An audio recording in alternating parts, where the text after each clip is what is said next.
Welcome back to Speak Pact. I am your host, Antoniette Rose, and today I have Christian Ray Flores with me. I'm super excited about this episode, Christian. I know that you've had an incredible background, and you took that background and created a life story out of it, and not just a life story, but a business kind of based on that, drawing from your own experiences and being able to relate to other people through those stories. You were born in Moscow. Somehow you don't look like somebody who was born in Moscow, but it was really interesting.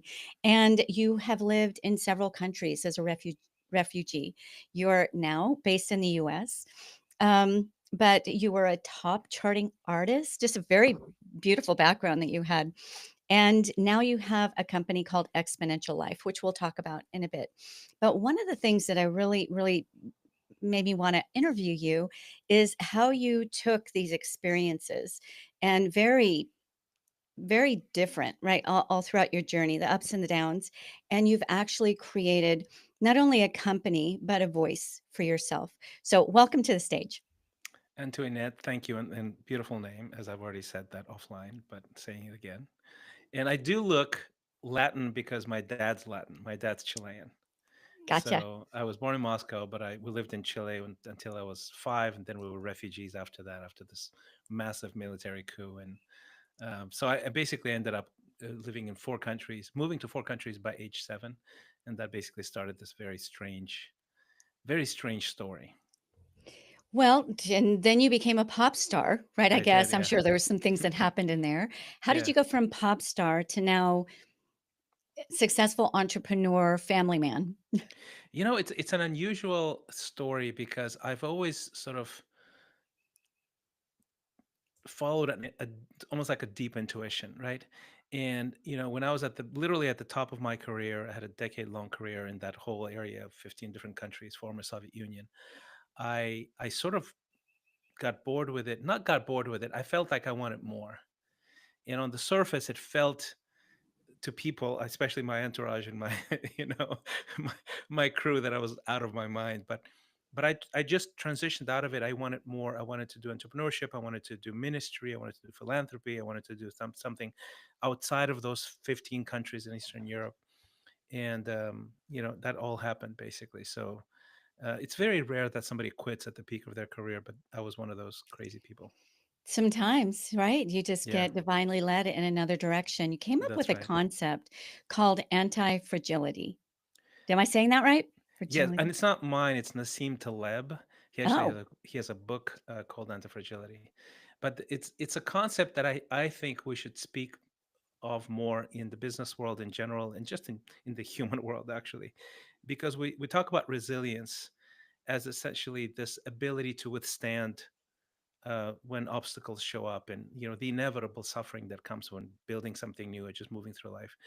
And what Nassim Taleb tells us is that we actually have an innate capacity not only to withstand, but actually become stronger, faster, more flexible because of the obstacles, not in spite of the obstacles. And that's basically anti fragility. And I find that to be just a huge shift and a paradigm shift for people. If we just understand how that works, it has a massive impact on the way we do everything. it's definitely a topic I'd like to dive into with you because from my backstory, being an agent, having an agency, seeing speakers' voices on stages, great. I love this, right? But it Yeah. comes from a place of me wanting people to find solutions. And in my mind's eye, the solutions are actually locked up in the boots on the ground, right? Those people who are in the different corners of the world doing the thing and finding solutions. And unless their voices get out there, the solutions are going to die or rise up to the next level of life with them. And I'm very passionate about this. Sadly, a lot of voices don't get very far because they don't have that That's right. understanding, right? Yeah. Hmm. So, how did you go from this pretty turbulent life, especially in your earlier years, and then finding this, I'm assuming, mentor in Nassim, um, to really kind of grasping on to that concept of not being fragile? It actually it was one of those intuitive things, right? Because I think I found anti-fragility before I understood the term, before I even knew the term. I learned about that later, and I said, yes, that's it, right? And basically, I observed it just in my life because I saw poverty, I saw civil war in Africa, a military coup in Chile, literally the fall of the Soviet Union with tanks in the streets in Russia, Wow. and we saw divorce and, you know, quite a good amount of poverty and lack, right? So, and I realized, sort of as I was going through that life, especially early on, that on the other side of this suffering, there's this growth, this actually enhanced ability or even superpower level stuff that shows up. And when it's familiar to you, you go, "Oh, this is just normal." And then you start looking around and going, "Oh, this is not normal. This is not normal. This is actually above normal." Um, and you start connecting the dots after you mature a little bit, right? And you go, "Oh, this is rooted here." And this is actually rooted in obstacles. And it's not about withstanding obstacle or just keep going, the whole, that's sort of the narrative that we hear a lot. But it's actually because of the obstacles you develop new abilities, you know Mm. and to me, it was fascinating to see that. But then I go, oh, you can actually reproduce that, you can actually replicate that, you can train people at that. And that's a big part of what I do. I love how you said because of the obstacles you produce new abilities. I'll take it a step further. Um, you also are able to relate to more humans, Yeah, uh, that's right. and Yeah, and and give them the ability to relate to you, so that you can yeah. pass on whatever that Yeah, message yeah, is. yeah, absolutely. I mean, look, as a communicator, if you have a lot of life behind you, that helps. Right. Maybe three lifetimes in one, right? So, Yes. So how did you take that and create exponential life? Like what is your goal behind that? Are you getting your voice out there? How are you getting your voice out there? All that good stuff. Mhm. I basically Xponential Life is a coaching program, and it's also a little bit of an ecosystem, right? It has, to answer the second question as Mhm. well. It's a coaching program. There's several ways I coach people, and there's a newsletter that has, yeah, I think it's 12,000 subscribers. There's a YouTube channel and podcast. All of that's sort of the ecosystem, and that's how I get the word out a lot of the times.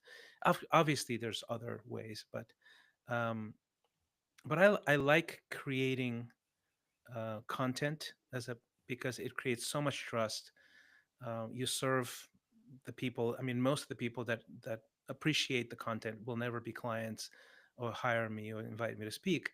But I know that I'm serving them because they keep opening my emails and watching my videos and all Right. that stuff, right?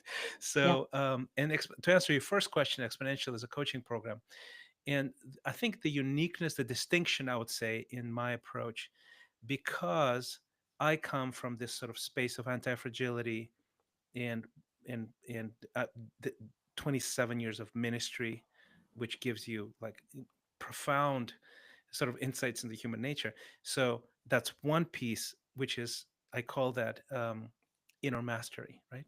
Why is that? Because inner mastery is ultimately responsible for success, longevity, and even the quality of success, right? And outer success actually depends on inner mastery. And what happens a lot of the time in these podcasts or books, whatever, people give you tactics, not strategies. Mhm. They give you what you should be doing without giving you who you need to be able to do that in the first place, right? And that was actually my problem, even in my very first big crisis in professional life. I was literally had a number one hit, was playing sports arenas, and I was clinically depressed. And Mm. that is literally the poster child of what I'm talking about, right? So outer success, outer authority, massive authority, right? Millions of people. And then inner mastery was not there. Mm. So Okay. it took a few years to actually rebuild that. And then Beautiful. I just noticed that I started helping others to rebuild that. It's athletes and, like Olympic level athletes and performers and entrepreneurs and people like that. So it organically became a thing that I do. And then only then, years later, did I formalize it into basically a coaching thing. And there's different ways to get your voice out there, which I Yeah. love. You got your voice out there through singing for Yeah. or, Yeah. through Yeah. performing, Hmm. and now through coaching and some other ways. Some people write books, some people have podcasts, some people corporate train, some people speak, but these are all different ways of really getting your voice out there. And I love what you said about the quality of success, right? Hmm. There's longevity of success. You can attain success and but then there's a quality of success, and you see so many people who, I'm sure, especially in the music world, right, who achieve the success they always thought they wanted, and Yeah. it's not the life that they thought, and so they're depressed, and they turn to drugs, or they self-implode, or, whatever that Yeah. That was is. me. That was me actually. Yeah. And I've Yeah, lost several friends to suicide yikes, that and you were think hyper successful. what they have everything, right? Yeah. So Yeah. something I always say to my speakers is, let's figure out the empire you actually want to live in, Hmm. and let's reverse engineer from there, right? Instead of just hitting the ground running, getting that success, That's right. Yeah. and then all of a sudden you've got this mansion on the beach and you hate it because the wind, the sand, all the things. You wanted a cabin in the mountains, right? Or vice versa, whatever. You begin to resent your own success. So Yeah. Yeah. I love that you approach life in really look at who are you? What are your values? What are the Hmm. things that you want to really achieve in this life that is going to give you that level of fulfillment? And you talk about mindset and inner mastery and outer success. Hmm. So that's a whole ecosystem I know that you coach people on. But let's talk in terms of speakers, right? If speakers are tenacious enough, they can really rise to those upper levels where they're on a airplane a lot. Hmm. Maybe away from their loved ones, making great money, having great success. Um, and if that's the life that they wanted, great. But if it's not, then there's this inner turmoil that's happening. So, how do you predefine some of these things and then kind of micro calibrate as you evolve up the ladder of your own success? That's a fantastic story, and that's exactly basically my journey, right? I mean, singer, speaker, same thing. Stage, airplane, hotel, stage, airplane, hotel, stage, Yeah. right? Big crowds, fantastic, right? After it, and then it's not, that's basically the reason why I sort of graduated from that world. Because I wanted I wanted the quality of success, not just the quantity of success. Mm. And I wanted to raise a family. I wanted to do ministry. I wanted to do philanthropy. I wanted to do all these other things. And I understood that this one, if I'm so narrow in what I do, this is literally the only thing that brings me income, respect, value, fulfillment. Yeah. There's gonna be a cost to that. I knew that. That's probably my biggest. The wisest decision was that I knew that at age like 29, Young enough to save yeah, yourself. 30, yeah, I could transition, and it was hard, right? It was super hard to transition. And because you're nobody all of a sudden, especially Right. you move to the States from that part of the world, nobody knows or cares who I am here. And you need to find the fortitude, again, the inner mastery to find intention, to find this, to solve people's problems in a certain way, tap into your actual mastery and believe that it's useful in this new environment. And but I would say, I mean, that's maybe a long-winded answer. To me, it's really more about building a personal brand that can be delivered in more than one way, Mm, right? If you deliver value through your personal brand just through speaking, I think you're underusing your talents. hmm. There's more than one way. There's a variety of ways. There's actually too many ways. So if you're just doing one thing, you definitely need to expand. I absolutely love that you said that, Christian, because I've worked with enough speakers to see the ones who have that longer lived, exciting Hmm. career versus those who rise and just implode, or those who just never really seem to get off the ground. And it has everything to do with exactly what you just said.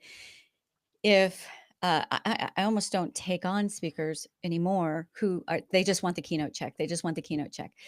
Oh, It's okay if you don't want to have some sort of consulting program or something yeah. after that. But if you're willing to maybe license and package your IP for corporations, or you're willing to do a series or, C-suite level retreat, whatever it might be, you've got to have that something else. Oh, absolutely. Yeah. Maybe, your child just had your first grandchild, or, just there's so many things that happen in our lives if we're maybe the economy, things are going on in the Hmm. economy. You have to have other ways if you're going to have that long-lived, great life. And I just love the way that you said, build a personal brand that can be delivered in more than one way. Key, very key. Yeah, absolutely. And there's so many choices. This is literally the best time in the history of humanity to develop a personal brand. Yeah, You can serve anybody, anywhere, at any time. You can digitalize your reputation. You can package your expertise in a variety of different ways. It's just really picking, okay, where are you going to start, and how do you sort of pivot around, because you don't know what you're doing at first, right? right. Who's going to guide you there? Who's going to help you build that? Finding a way to fast track that progress. And I think what prevents people from doing that, they see it. I mean, we're not blind. They see somebody who's thriving as a speaker, as a consultant, as an author, as somebody who leads retreats, somebody who writes an amazing monetized newsletter, has a YouTube channel that has sponsorships, etc. I mean, we're not blind. I think what happens is fear of failing in that dimension. And then you need to be curious. You need to maybe be coached to pay somebody to accelerate this progress. But yeah, anybody can do it. Everybody should do it. I mean, it's got to be a sin of some sort if you don't do it, right? Like you are a treasure. You are the greatest asset, and people don't get to enjoy you in more than one way. I mean, it's just wrong. I so agree. It's like, if you have a solution, Yeah, people are laying awake at night praying for that solution. You're just yeah, holding it. exactly. And You're you just just yeah, you're withholding the solution, right? how do you get what I see, I know makes me stronger and anti-fragile Yeah. is clarity. If I have clarity, not of what's happening right in this moment, but really what I'm heading towards, Hmm. then a lot of other things kind of fall into place. How do you get from I want to succeed to really being able to see what that looks like and reverse engineer or Yeah, yeah, yeah. I yeah. get it. I think there's a couple of things that I would love to mention that play into that. First is a contemplative practice or a faith practice, a spiritual practice. Why? Well, we are reactive beings, right? If we just allow ourselves to go on autopilot, we're going to be in a permanent cycle of anxiety and worry. Mhm. That's just our natural bent, right? Our brain is there. Our brain is not designed to help us thrive. It's designed to help us survive. Mm, So it's what's the danger, what's the threat, what are the things that maybe you'll get judged and be thrown out of the tribe, like all of that stuff, right? All yeah. of that stuff goes naturally, naturally these processes. So to counter that and actually maybe sort of rise above that, you need a contemplative practice. So I have this very specific formula. It's 20-30 minutes of contemplation and prayer. There's things that you can change there, right? 20-30 minutes of physical activity that activates your body and your cognitive abilities, and 20-30 minutes of learning something new, something that you're weak at. And if you do that every single day, and you can develop that. I mean, mine usually is like 2 hours of that, right? Not an hour. You can turn anxiety, fear, this sort of lack of clarity into joy and flow and creativity. Mm, Ideas start to pop like coming to it's like a mosaic starts coming together in your mind. But that practice has to be muscle memory every single day. And I can promise you it will redirect the very trajectory of your life. You are now a high performance professional if you do that. So that's just one aspect, right? Um, I think another one is being around in a community of people who are ahead of you, mm, yeah. and because those are the people that can see around corners, right?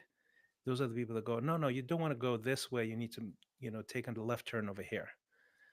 And if I hadn't talked to that person, if I hadn't earned their respect, their friendship, if I haven't earned their, even honestly, ability to coach me, even if I'm paying somebody, you need to earn that, Mm, right?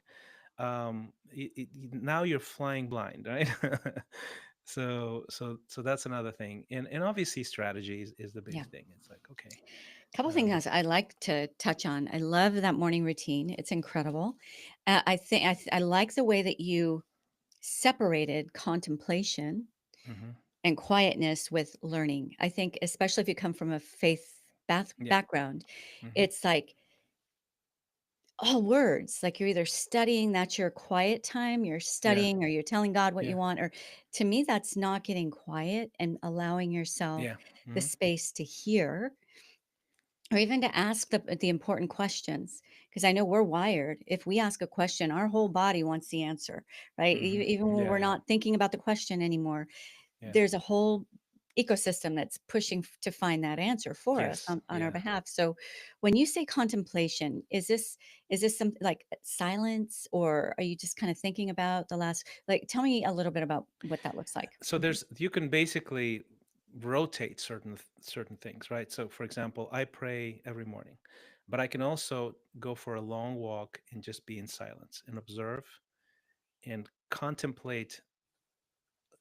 I have this trail behind my house, and if I can be in a headset learning, and walking, and I'm moving and I'm learning, or I can turn off the headset, put away my phone. Now I'm aware that everything around me is full of life. Everything around me is full of of possibility. And if I'm paying attention to that, I start become much more aware of the possibilities all around me. And that destroys that illusion of limited resources that most of us have, right?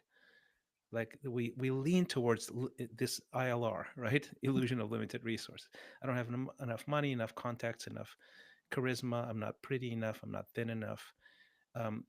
So there's ways, contemplative ways to overcome that, and that's a huge deal, right? But it could be also like I have this one practice that I developed that I literally didn't even spy anywhere. I just developed because um, I was losing sleep, worrying about something, and I call it the half awake meditation. And that moment when you wake up and you're not really awake, but you're also not asleep anymore. You're aware that you're awake, Yes. Hmm. and a lot of the times, especially that happens when there's anxiety and worry about something.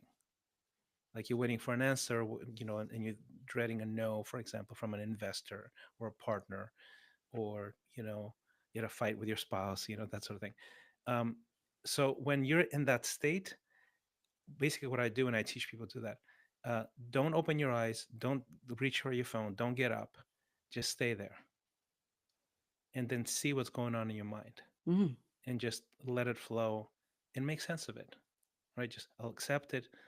Okay, there's fear, there's anxiety, there's worry, there's regret, perhaps guilt, shame. Is that actually commensurate with the thing that caused it? So you start basically allowing it to flow through you and have this internal conversation, and it just dissipates like the fog. So that's the half awake meditation. I called it that. I don't know if it exists This somewhere else. dissipates like fog. Well, Yeah. what it sounds like to me that you're saying, and I just want to make sure I'm tracking with you, it's kind of the opposite of striving. It's more just Yeah. soaking in Yeah. it. Yeah. Yeah. It's just allowing it to flow. But because you're not moving to sort of shut it down, right? You're not grabbing your phone, brushing your teeth. Okay, I'm gonna just shove it down somewhere into the Mm. deepest recess where it will cause me illness and physical damage down the road. And it does. Yes, you acknowledge it. You Mhm. acknowledge you have a dialogue with it. And when you have a dialogue with it, when you engage with it in that sort of free flowing, almost like semi conscious space, it actually dissipates and goes away and does, it's not sort of stuffed into you. Now, your day will be different because of that, right? Yes. Such goodness. Okay. So much goodness here. You also mentioned ILR, and I'm Hmm. pretty pretty well read, and I hadn't come across that, which I love. Illusion of limited resources. Right. Can you talk to that a little bit? Yeah, I think I learned that from Daniel Priestley, who is a incredible guy. He talks about personal brand development and being the KPI, key person of interest. He has great books about this. The guy's just absolute. I'm a fan, right? And basically, he talks about this sort of primal instinct, right, of um, illusion of limited resources, right? And I don't have money. I don't have this. I don't have. And basically, the cure for that is action, right? You have to just move. And I can give you so many examples where I'm like, I have an instinct. Let's say, let me give you an example. You lived in LA for a while, right? So I was in LA at the time, and I was doing philanthropy. I was doing ministry, and I wanted to start a production company for music and music videos because that desire to create something like that sort of popped out of nowhere. And of course, I know nobody. I don't have any clients. I don't have any resources. I don't have any money. I'm doing philanthropy. I'm doing nonprofit work, right? And I talk to my wife, and I go, I want to. I feel like we can do something with this, and because she used to work for MTV and Universal Music. So, like, do you have some name? She goes, I have like one name, my former boss.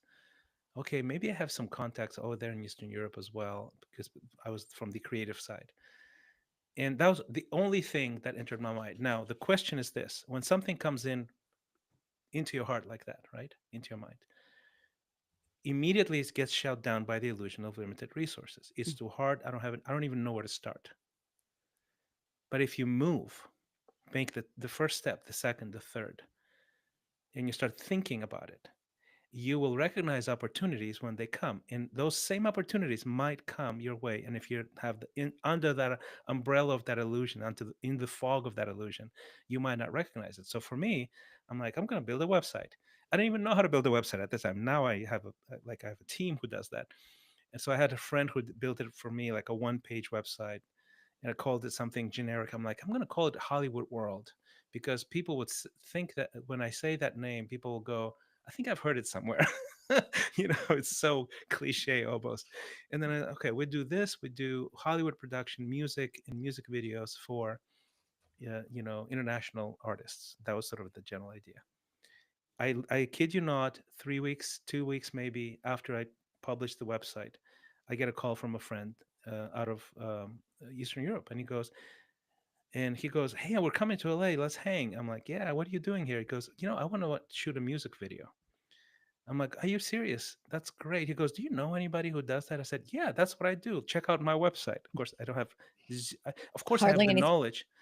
I have the expertise to do it because I've done it many, many times in the past. But I was not.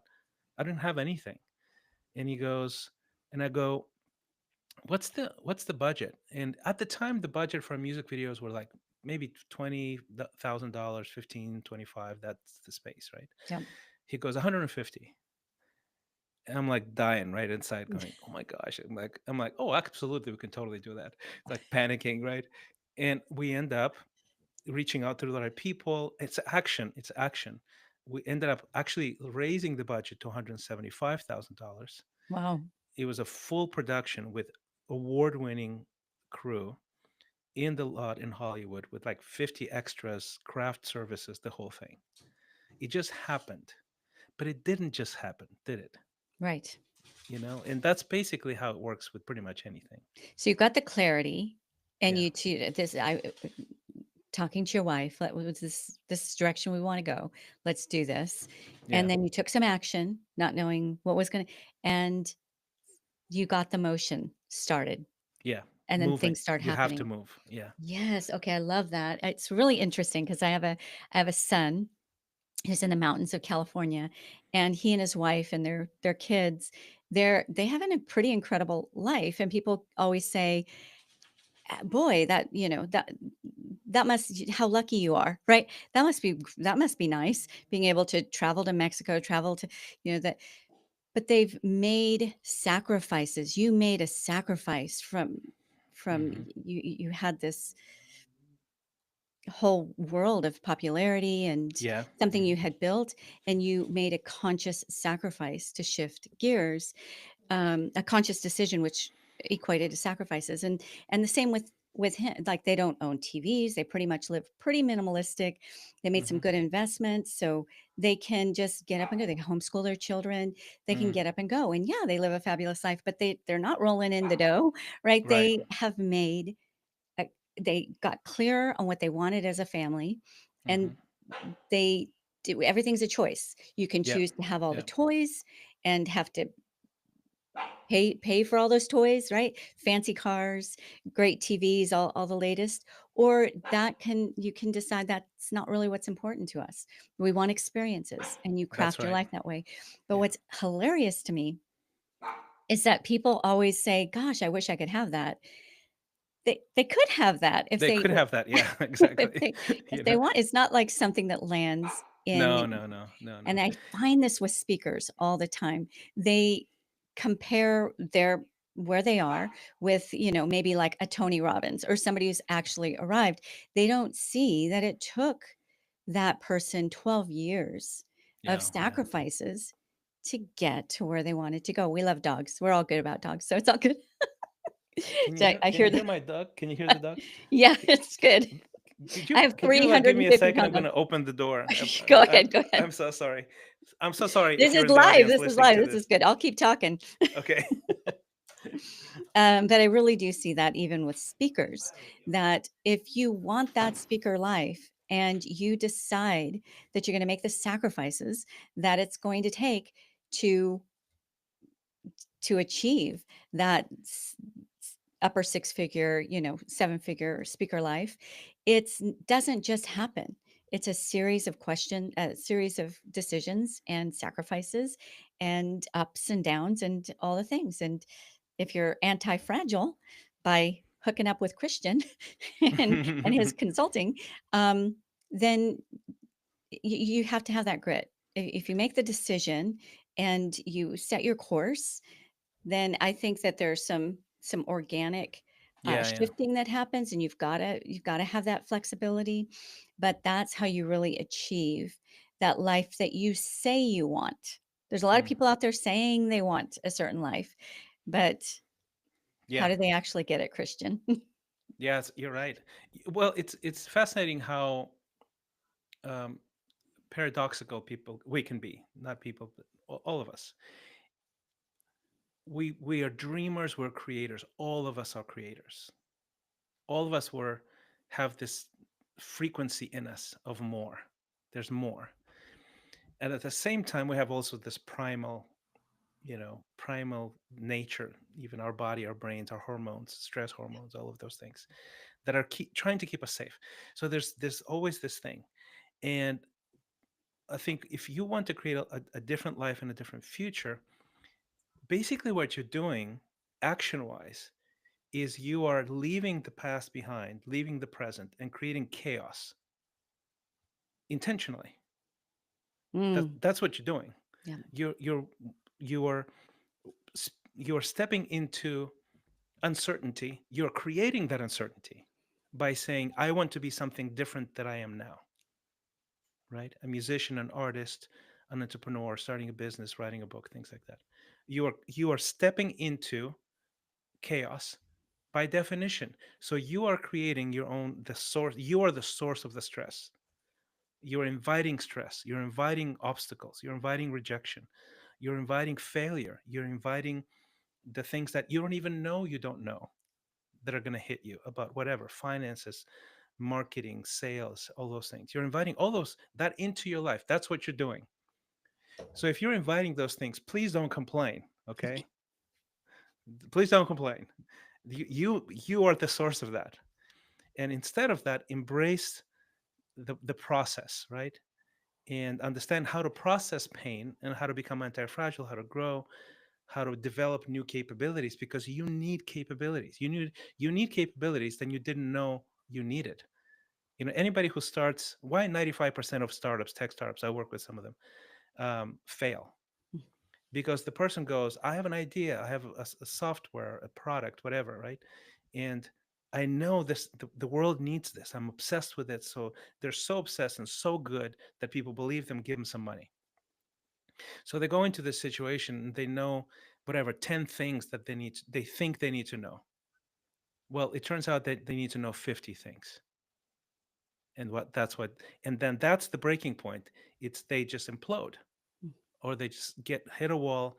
And there's all kinds of behavior that happens even with people that are millions of dollars of investment, that is literally not moving forward, is sort of shutting down, compartmentalizing, removing the possibility of failure, the emotion of it. They just don't move forward.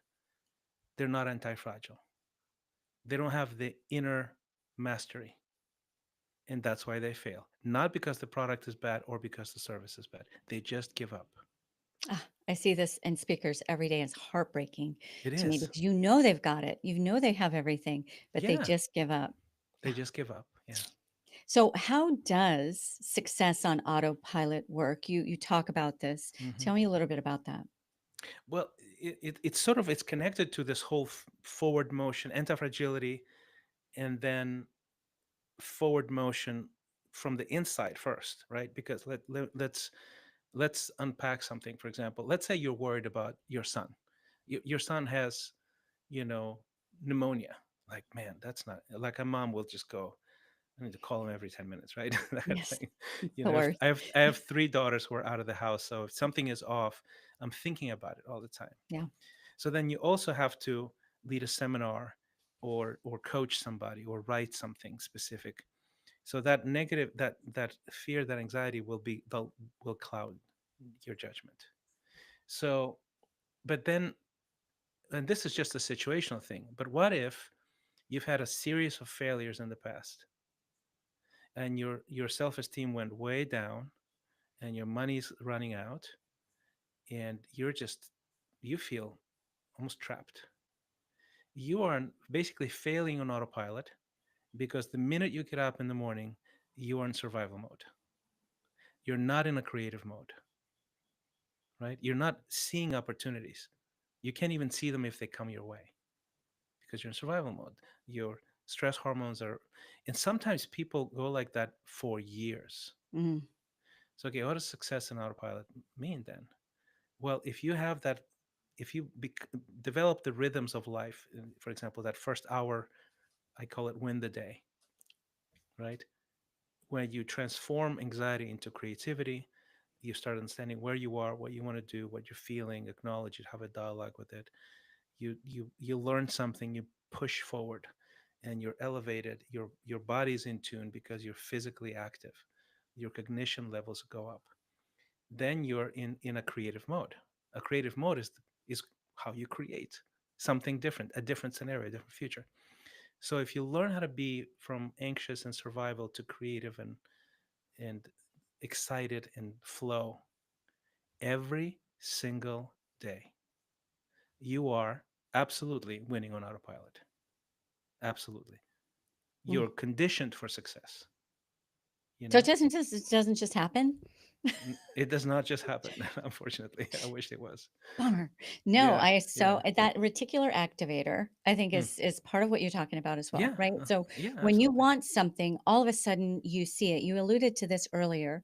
If you are with the people who are already where you want to be, then you're seeing that. And it's not as you elevate, everything elevates with you.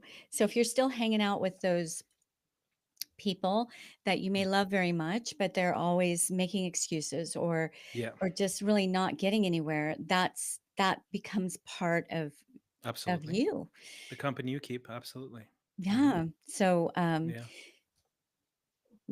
you not only have that clarity and see it, and you put certain disciplines into your life Hmm. that are intentional, and then put action to it, that's where you really see that forward momentum. And when there's a trip along the way, because there will be, Oh, many.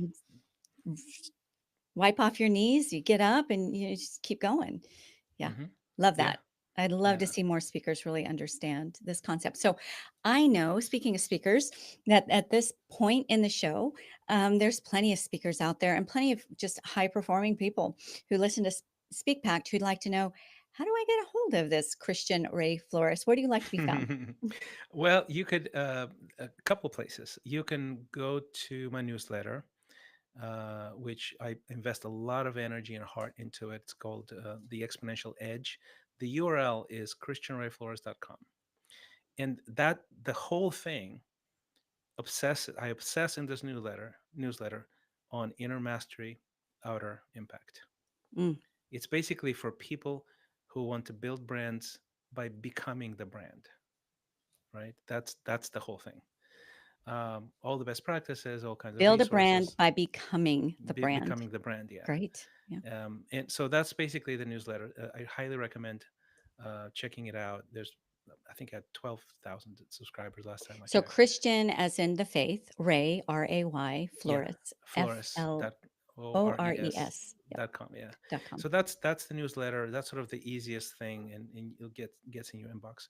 Um, the if you feel like, oh, this guy knows me, without knowing me, perhaps maybe the coaching might help, right? So the coaching website's exponential.life, exponential without the e, starts with an x, So and exponential without the E, it starts with the X. For those that's who are right. listening, these will be in the show notes, but in case you're just That's listening and right. jogging or something, that's There's a really cool scorecard that I have there that I highly recommend people check out. And it's basically like 5 minutes, asks you all kinds of questions, like 40 questions, but gives you almost like maps out your strengths and weaknesses, which is always a great thing to check in with yourself and go, okay, now I know, like if I'm real with myself, this is where I'm at. So highly recommend taking the exponential scorecard as well. I love that. I'll take it. I'll tell you what, I think we like one and done, like it just natural Hmm. humanity. One and done. Oh, I did a test and I figured out my strengths Yeah. and now I'm successful. But if you want to keep rising, Oh, yeah. new level, new you. And so I I can feel it kind of in my bones when I've reached another level. It's time to kind of revisit all of those things. Even when it comes to speaker assets, it's like I got that great speaker reel done, right? Well, that was 6 Yeah. months ago. A lot has happened between Oh, then and yeah. now. It's time Yeah. to refresh. So I love Yeah, that you that have that. scorecard, a version of that scorecard is a simpler scorecard, which is like 7 dimensions. We literally measure with the people that I work with. First, once a day, Once a because we want day. Wow. first, yeah, because we want the awareness to sink in and almost like the dimensionality of life. What makes you a holistically successful person to sink in, and then eventually you don't have to even like use a sheet of paper or anything. It's just hardwired, and you're aware that these are the dimensions that matter. This is completely research based. This is what matters. Pay attention to it. And it's incredibly predictive. It's shocking. I can like if you like give me a score, I can tell you if you're between like a in the low score in three different dimensions, you're either in survival mode or about to fail. Mm, Like it's around the corner. And the reverse is also true. Like if you're like 7 dimensions, let's say 7 dimensions, six are high, one is a little bit in the middle, you're fine. You're going to be great.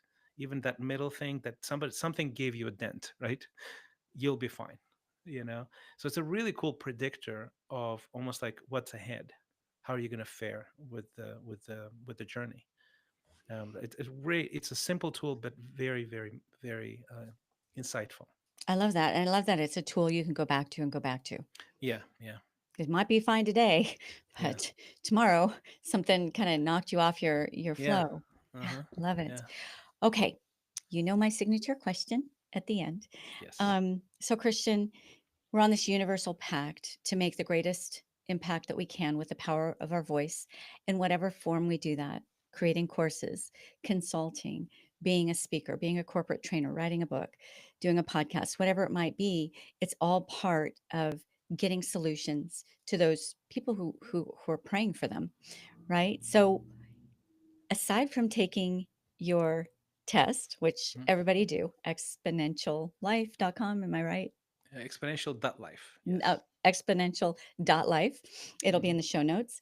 What is one thing that people can put into practice tomorrow, today even, that will help them start shifting their mindset and getting to maybe that next level that they want to personally, professionally, in their family, whatever it might be? I will probably just take you back to the first hour of your day, and I can guarantee you we do hard things in the coaching program. That's the whole point. You wouldn't if it wasn't hard, you probably wouldn't need coaching, right? But the one thing that I promise people that it works literally the first week, you will feel the difference. The first hour. You get up in the morning, have a have a large glass of water, you grab a journal, you pray your journal, you write down how you are, where you're feeling, you contemplate, you can read, you can pray, you can meditate, you can walk. Then you go and lift some weights or walk briskly for half an hour. Just get the blood flowing, right? And then you find something that feels a little bit, that's the weak spot, right? It's my marriage or sales or finance or speaking, like fluidity. And then you find anything, a podcast, a chapter in a book, and you read it. The thing that the lowest hanging fruit, the thing that hurts the most, the thing that you are most insecure about. You do those three things 3 days in a row. I can promise you, I can guarantee you 100%, you will feel like you were born again.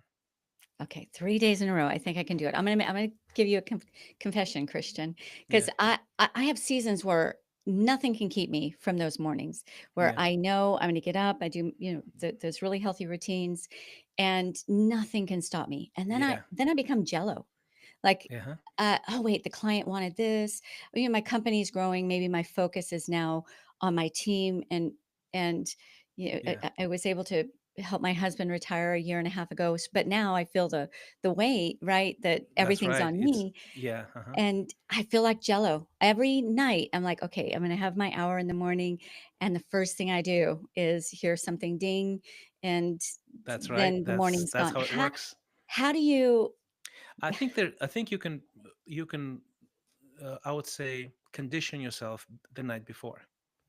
So one of the things is don't be tired, right? Go to bed earlier than normal. So that when and then when you're awake, the earliest hours are the better because no one will mess with you. Like you won't even get texts. So I I'm have an up. international team, Yeah. so Oh, yeah. Well, there you go. Yeah, me too. I just have to put it on My, silent or mine something. is just on silent, right? But I'm up between 5 and 6, right? Today, for example, this is another interesting thing. When you're in a creative flow, generally speaking, um, it's like you have these sensors, right? These radars for ideas, possibilities, and sometimes those sensors go off. Like tonight, last night rather, I was up at 3 o'clock in the morning writing Oh, wow. until 5, and then I went to bed, had slept a little bit more, and then I got up and did my thing. But it was just I was excited. It was not out of anxiety, it was out of excitement. And my point is, this kind of life change, these rhythms that you introduce, will make you that person, the person who creates, who builds, Mhm. just naturally, organically. But back to your question, go to bed early, late. Don't stare into a screen so you're not restless trying to go to sleep. Yeah, Take a bath. Have like this sort of slow down routine, like for an hour. Don't eat too late before you go to bed. All these little things, they help. And then in the morning, okay, here's where I go. Here are my shoes and my gym shorts and my shirt put out. Like there's little things that will just get you there faster, right? yeah. So I have all these sort of almost like Tricks. No, those are the really good. So your yeah, these morning are routine yeah, actually starts the night yeah, before. exactly. So basically it's almost like you start with it being a routine that is sort of, it feels a bit forced sometimes. You don't feel like doing it. It's not going. Then it becomes a habit. A habit is when it settles in, right? Then you sort of like, for example, I can be up in the middle of the night writing, but my brain will still wake up at 6 a.m. Oh, wow. because and my brain goes up. I'm like, no, I had a few hours. No, this is what we do. That's a habit.